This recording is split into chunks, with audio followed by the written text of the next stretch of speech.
My name's Elizabeth Umberson. I'm the Chief Materials Officer for ZF Wind Power. We built a new plant in Gainesville, Georgia to manufacture these turbines for the wind energy market. So the plant is in operation now. We just started production. It's a $100 million facility, state-of-the-art, and it has the capacity to produce about 1,000 gearboxes per year.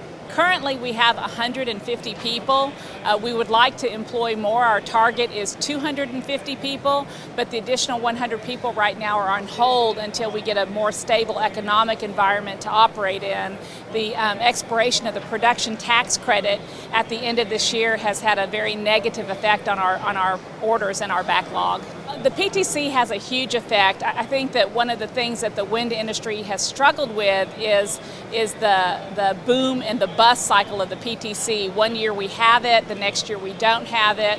I think that wind energy will definitely continue to become more competitive over time, and industries like ours will continue to innovate and reduce the cost of electricity that is generated by wind, but we have to have a more stable environment in order to generate that investment, those capital dollars, so that we can continue our production and our innovation.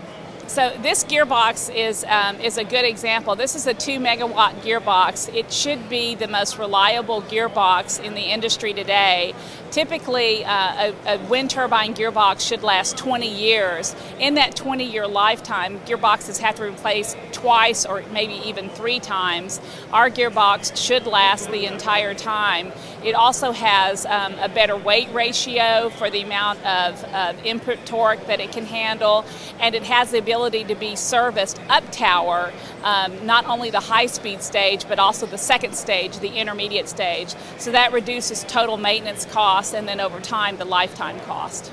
The gearbox in a wind turbine takes the slow and sometimes irregular speed between 15 and 20 revolutions per minute, and it multiplies it approximately 100 times so that by the time it's fed into the generator, it's going in at 1,800 to 2,000 RPM so that it can generate a nice consistent flow of power when it goes into the grid.